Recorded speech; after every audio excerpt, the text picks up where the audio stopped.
What's up, YouTube? Welcome back to MMOSWORLD. We are here checking out Kingdom Under Fire 2, an MMORPG slash hybrid with a real-time strategy concept, and this game has been coming for a long time, 10 years in the making from the first game, Kingdom Under Fire, and this is of course a sequel, and it's out already. It was released earlier in November, so what we're going to do is we're going to spend 10, 15, 20 minutes checking out the early game. Let's see what your first steps in Kingdom Under Fire 2 is going to be like. So here we are. This is the first screen you will see if you're playing from Steam or if you bought the game via the website directly. And if you're playing in the North America or EU, you're gonna have to go through GameForge, which is you may like them, you may not like them, doesn't matter, because that's the only platform available. Steam is the second, of course, but I think you still go through GameForge. Anyway, 2 servers available right now if you're outside of South Korea. That's the US server and an EU server as well. For this video, let's go ahead and enter the US server called Lucretia. And here we go. So again, Kingdom Under Fire 2 is an MMORPG. Let's get that straight. So there are going to be RPG elements where you're going to be controlling a hero character, and these hero characters are based on these 5 classes. You've got Gunslinger, a Spell Sword, and you can see their stats at the bottom right in terms of how easy they are to play, what's their mobility like, survivability, are they AoE specialists or single attack specialists.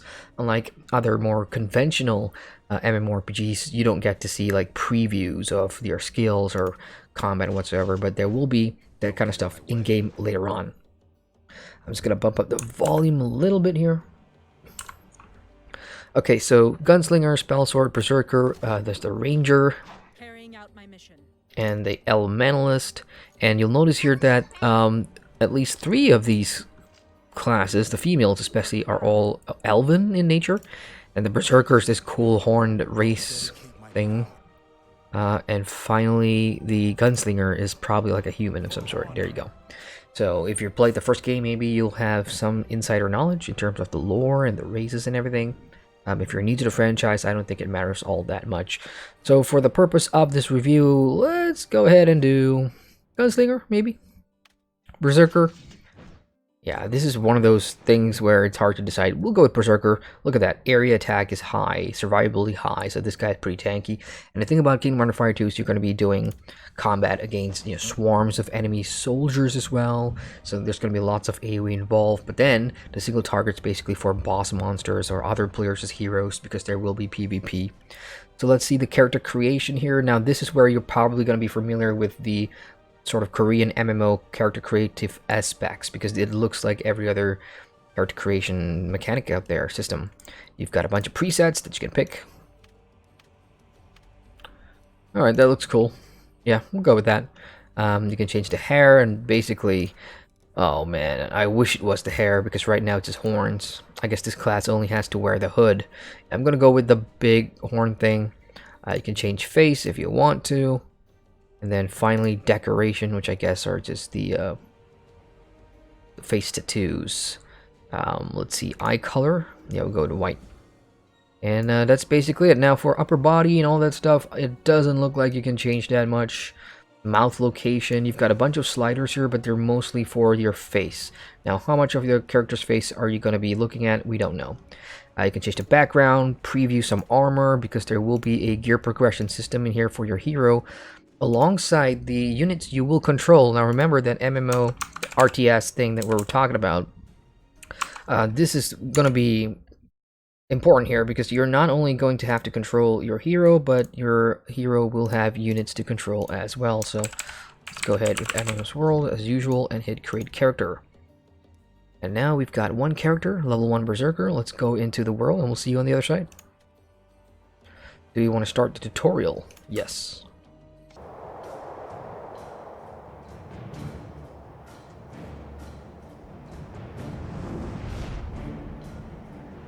Dre North, the barren wasteland at the heart of the continent of Berja.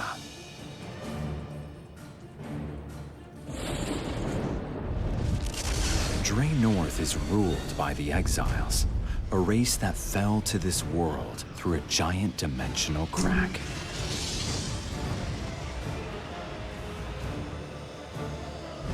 Their legends spoke of a great man with unparalleled power, who was destined to unite and lead the exiles. There was such a man who listened to the ancient legends and began a quest to find the sword once wielded by a legendary creature. But just as he was about to attain the glorious goal of all the exiles, he was viciously betrayed and lost everything. Barely escaping with his life, he turned to the Azilian Knights of a faraway land to regain his power and one day punish his betrayer. But on that quest to recover his power, he became embroiled in a conflict of even greater importance.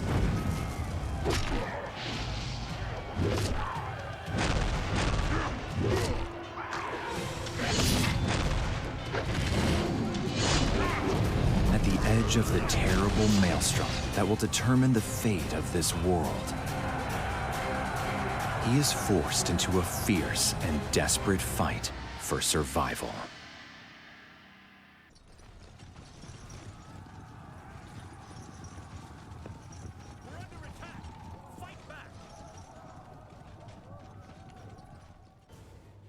Okay, right, so here we are in the tutorial after an interesting sort of cinematic exposition about, I assume, that was your character's background, and it seems to be race related, so I think every race that you pick from the character creation will have its own backstory, which I think is pretty interesting. And I just hope that there is going to be missions and quests related to your race as well, besides just the main story content. Anyway, this is what the game looks like. This is the hero battle mode. This is where you're going to be familiar with MMOs. WASD to move, and I'm going to assume it's got action combat like that of Black Desert or Arc Age, or something Korean. Anyway, I'm going to go into the system settings real quick and turn up the master volume so you guys can hear a little bit more of that sort of background audio and subtitles. And I also like that little bit of cutscene. It looks like a cinematic game so far, like the way it shifts between cinematic cutscenes, just like that. A guy called Jaeger. Alright, so I guess we're going down to fight now. I see my HP bar, my SP bar, and those are the troops that you can command later on.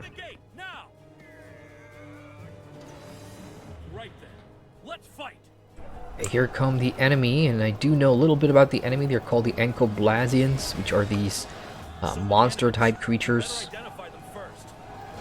Alright, use V for enemy identification, which didn't really do anything. Oh, there we go. So now I see the red dots, and red dots means enemies.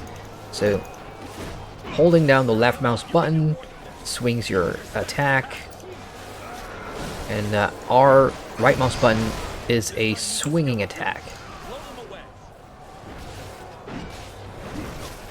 Now you've got hotbar skills are coming out now for the tutorial. Let's try and use number 1. Let's find an enemy. There we go. Wham! So that's like a swinging attack. Let's use number 2, or like a charge attack, and they do have cooldowns as well. Right, so if enemies go down, I can use a finishing blow. Let's see if we get that opportunity. Nope. F to look far. Oh boy. Alright, so we've got larger Enkoblasians. Let's go ahead and use some skills here. Let's cleave everything in front of us. So this is basically what the game's going to look like in combats. I wouldn't say there's open world content, but there is going to be a questing system here where you can pick up quests, go around the world, complete stuff for XP and gold, and at the same time there's going to be instance missions where players can party up and control massive armies and fight against the PvE main story campaign, or fight each other in PvP. So if you've ever played games like Conqueror's Blade, it's something like that, but this one is more on the tactical side, because you've got, I think it has more RTS elements. You can go into almost like a bird's eye top-down view and control your units in an old RTS style, which I think is pretty cool. We're back in the keep now. Jaeger, take the northeast gate. Commander, take the archers to the battlements on the right side of the gate. I'll take the ones on the left. Okay, so I've got my orders. Follow the green line points and important target. Movement and combat feels pretty decent, I suppose. I mean, again, if you've ever played an MMORPG, I think you'll be fine with this one. Controls are exactly like BDO. If you've played Black Desert, I think you'll like this one. That's actually pretty cool. I really like how cinematic it looks. I mean, the graphics isn't really gonna do much for you. As you can see, it has to render all these units on screen, so there's gonna be lots of copy and pasted assets, but I mean, wow, I actually pretty like this. It's got a very Total War, Middle-earth kind of feel. And I guess this is the tutorial for a boss fight, because Kingdom Under Fire will have these massive armies clashing, and your hero is going to go into like Dynasty Warrior mode and kill everything with your skills. But you'll also come across like heroic encounters or boss fights like this one. Okay, now they're teaching us the evade mechanic, which is the space key. So if you're ever, there we go, so you just hit space to run out of it. I did not like the animations for the space key. Like, you couldn't tell, like it's not dashing far enough, and I just got hit. So it's more of a timing thing that you want to be careful of. Now, the class I pick, remember, is very strong in AoE. Well, look at that. Okay, that's some Game of Thrones crap going on there. Yeah, so this is an AoE focused class. Oh, use escape to overcome immobility. So hit space, and I've just rolled out of that attack. So used to defend, minimize damage, so I guess that is shift. So pressing shift, oh, I gotta hold it, okay. So I am blocking an enemy attack now, and there you go. And I'm gonna hit space to avoid, and I missed. So I'm gonna hit space again. Now let's attack this one. I'm gonna use all kinds of skills. Okay, there we go. Space out of that. Wait for him to come down. Boom, and I'm going to attack it now with my special attack. Let's hit number 2, let's hit number 1. And you can see the health of that boss in the top of the screen going down. Ooh, barely got out of that. 2 hands now. I think we can finish him off if we're fast enough. Yep, we got it. So, yeah, okay. So far, Kingdom Under Fire 2 is pretty damn cinematic, and it's fun.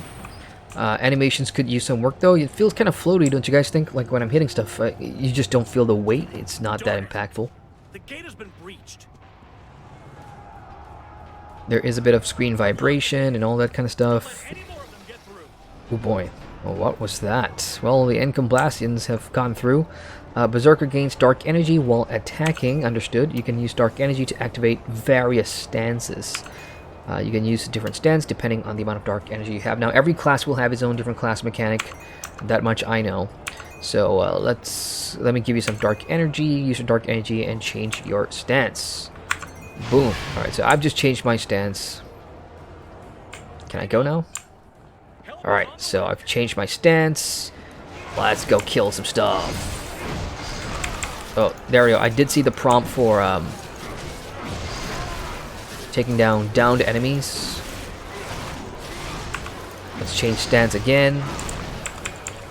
Yeah, so E is pretty much, I think, a finisher from what I'm seeing so far. Let's hit R again. There you go. Finishing attack, tripped. Wham! There you go. Okay, we got reinforcements in here, apparently. There we go.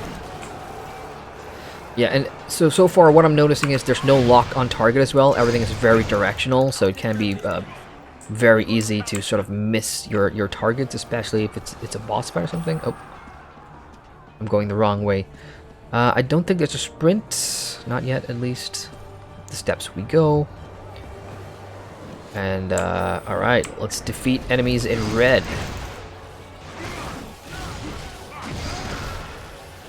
Is that a elite monster? That looks like a leader. Yep, it says elite monster. I'll just change my stance, and down he goes. Okay, next up. Change stance again. Maybe for this class. Oh, he's gonna attack. He's gonna attack. I'm gonna block. There you go. So blocking is gonna be an important part of the combat system here, especially I guess if you're playing against other players and their armies, and if there's gonna be lots of boss attacks and monsters, and if you can predict and time it right, I think you'll be okay. Please go to His Majesty now. Okay, from a story point of view, I haven't really been paying attention due to me just checking out some mechanics, but His Majesty sounds like a king. Based on the cutscene, we know that we have joined the Azila Knights or something. Who's got the soul crystal? Oh, I really like that. I would change from combat to cinematics. Probably up there. Is that the king? Then I'll just watch. Yes, these are the bad guys. Do as you please.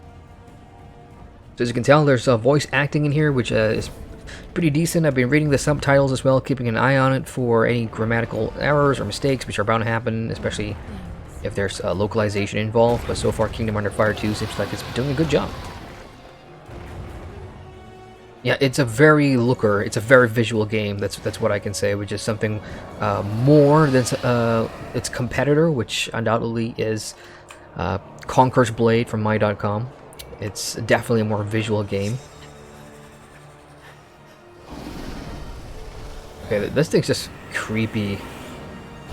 So, looks like we're gonna tango with this big beast. Let's go.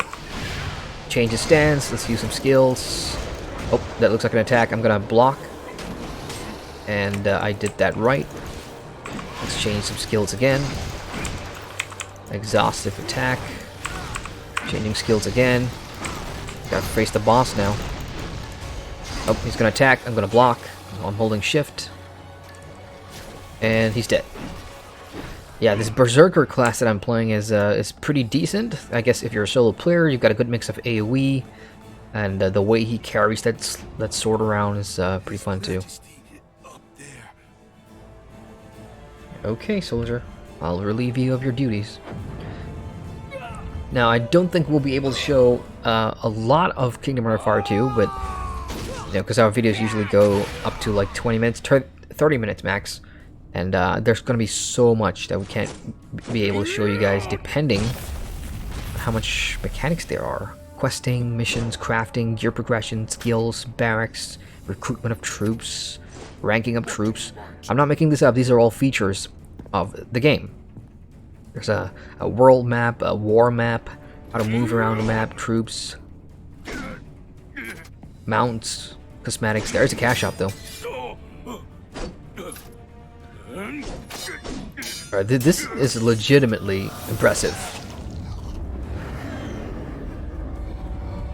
At some parts, it almost feels like sort of like, if you've played games like Terra or Ion, these popular Korean MMORPGs, you can see that there is that semblance of resemblance, really, to those sort of games. And Kingdom Under Fire 2 is not known for their MMORPG side of things. They're more for the RTS, the big battles, the flashy combat, how you micromanage your hero, your troops, and your troops' abilities on top of your own abilities, and when and where to swap between the two in PvE and PvP. But to see them take this very cinematic MMORPG route here is actually pretty interesting. Now I'm legitimately interested in knowing more about the story and this world, and you could make an argument that it looks a little bit dated if you compare to games that are, at least for MMOs, that are visually better. Think of Black Desert Online, think of Arcade. Those games, I think, are the two Korean MMOs that are head and shoulders above everything else. And this game, it had a 10-year, we waited for 10 years, right, for the sequel. If this released in 2016 or 17, we'd be calling this a masterpiece. But in 2019, based on some of these visuals and the textures, it does look a little old. Just a little. We're late. Yeah, but no shade, though. I still think it's pretty impressive. Kingdom Hearts Fire 2, there we go, is a buy-to-play game. In the US, it's like $30. There is a cash shop, no pay-to-win, but we'll have to see for ourselves in the cash store. Now, again, all those features that I listed there, whether or not... So I was told that most of the game is going to be a massive tutorial, like features become unlocked to you at levels, and I think the level cap is 30, so you do have an XP progression system. Completing missions, killing stuff gives you XP, of course, and then more features start to become unlocked. So guilds unlock at level 10, where you can join two factions and play with friends or like-minded players of the same faction. Barracks and stuff comes at level 7, so it's gonna be a while before you start earning all this stuff. which is why for today's video we can only show you the opening sequence and not really go as in-depth as we can. I don't even know if the cash store will be available to us in the tutorial, because I'm pretty sure we're going to be in the tutorial for at least another couple of hours. So we're in the mist field here, and we did see the striking cinematics and cutscenes of dialogue happening while I was narrating that last part there, which again I'm quite impressed by. Music production is also pretty good, which I'm happy to report. Loading seems to be taking a while though. Okay, here we go. So I guess we were injured in that last fight trying to get to the king. And we look to be in some sort of a war camp with a dying soldier next to me.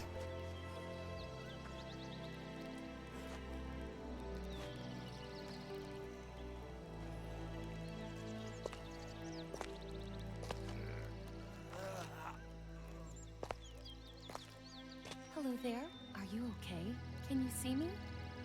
Let's see if you can sit up. Yes, like that.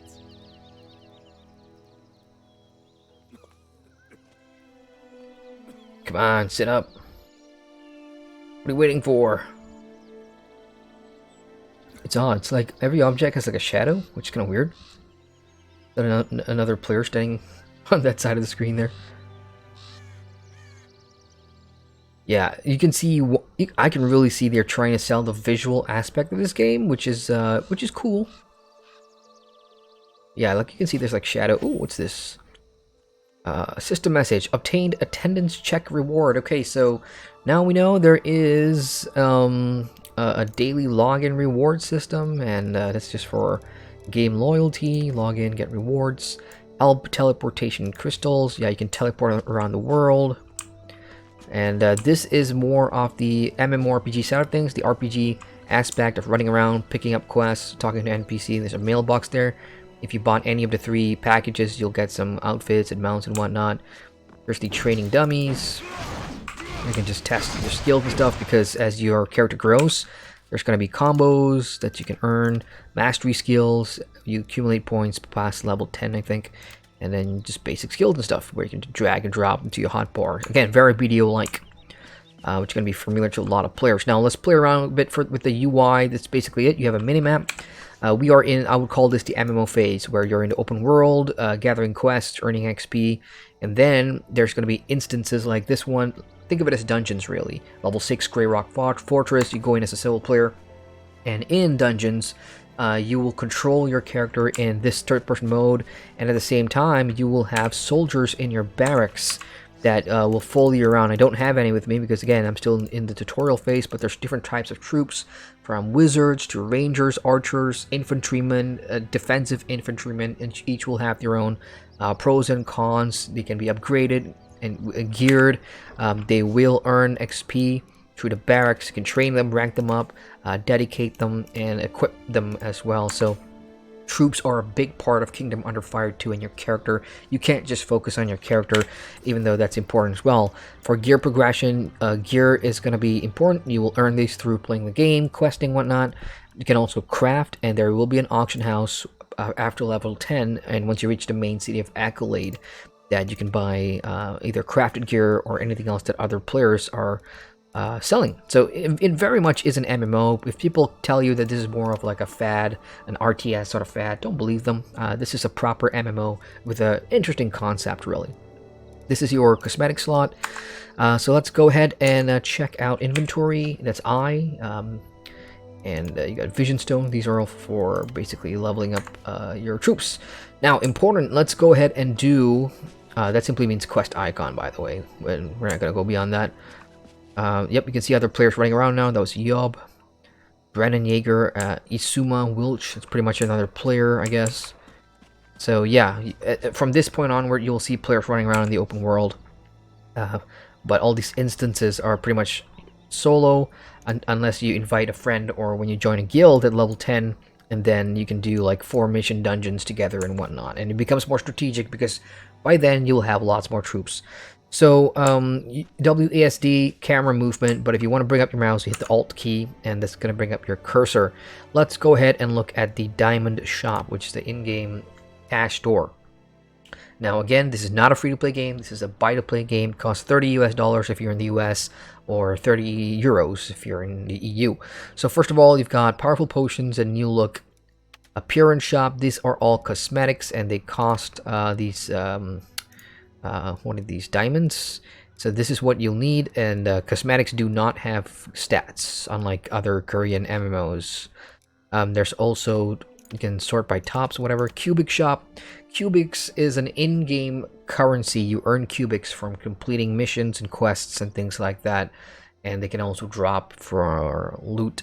And this one is earnable in-game just by playing the game, and this one can give you the basic boost pack. This is pretty much like the in-game sub. Let's see, benefits: extra inventory, extra attendance chances, extreme mission count, more daily missions, more daily mission cubic rewards, subjugation rewards, not sure what that is, personal gold drop rate 25%, barracks XP. Okay, that's pretty handy because barracks XP is going to be used to level up and train your troops. Troop cheer costs, well, if you lose in battle or if some of your troops die, their morale will go down and you will need to cheer them up again, and that's going to cost gold, which is another in-game currency. That's the easiest to earn. So troop cheer costs minus 50% under this 30-day sub seems like a good deal. Equipment enhancement costs plus 20%, and party members gold drop rates plus 10%. It's advantageous to a certain extent, but I wouldn't cry over it. I mean, it's 5,000 cubic for 30 days. I'm not sure how easy it is to get cubic, so that remains to be seen. And then there's a premium version for 30 days. Wait a minute, basic boost pack 30 days, 5,000 premium. That's funny. Well, the premium one, oh, I see. So there's like two different stuff. One's cheaper though, but they're both 30 days. Alright, anyway, appearance change ticket, guild badge, guild potion, guild name change, common grindstone chest. I wonder if that's crafting. You got potions, grindstone, branch, skill book. Not sure what that is. Decimator set. This sounds like appearance shop. Okay, so that's cosmetics. So you can buy. So earlier on, the cosmetics, these are for real money diamonds, which you need to convert, and then you can get the same cosmetics using cubics earned in game, so just in case if you don't want to spend real money. Diamond shop. Okay, that just opened my browser, never mind. Oh yeah, okay, that's it guys. That's pretty much the in-game cash shop. There's no gear that you can buy. Oh look, what is that? Is that a oh, that looks like a pet. So that's pretty much it, I suppose. Bottom right, if I hit enter, that's the chat right there. In-game chat that you can talk to. Guild, world, whisper, party, public, and yeah. So the guild system, again, because we're still in the tutorial, and I know for a fact that the tutorial goes on way too long. Like, the whole game is one giant tutorial. You're still learning things and unlocking things all the way up to like level 30. But at level 10, you pick one of these factions, and then and only then can you join a guild. So right now, there's not much to show in that regard. But trust me when I say this, this is a proper MMORPG with a unique concept. 30 bucks a pop, and if you want to check it out, head over to Steam, type in Kingdom Under Fire 2, or go to Gameforge and buy it there. So let's wrap this up. Final thoughts, because I have played this a little bit on another character on the EU server, and I've gone pretty far in that. I like the concept a lot. Visually, first and foremost, in terms of the storytelling, it's got a main quest that is quite appealing, and I say this not lightly, because I've played plenty of Korean MMOs where the story just sucks. It's just there. It doesn't mean anything. The voice acting's not good. In Kingdom Under Fire 2, it's surprisingly decent. The combat is alright. I just wish, like, you know, some of these hit animations are heavier. Like, when you're hitting a training dummy, like, you know, you don't really notice that much of a negativity, I suppose. But when you're in surrounded by like hundreds of enemies, it just becomes a visual clutter, and it's hard to feel any impact at all.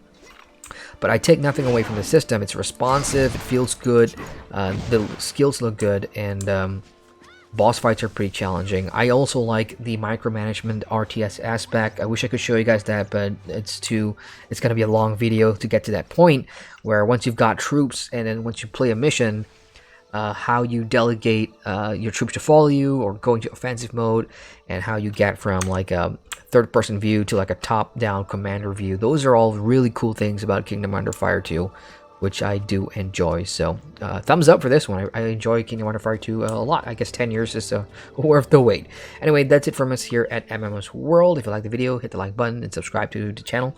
Check out our website, mmosworld.com, for daily news articles and all that good stuff. We will see you soon. Take care.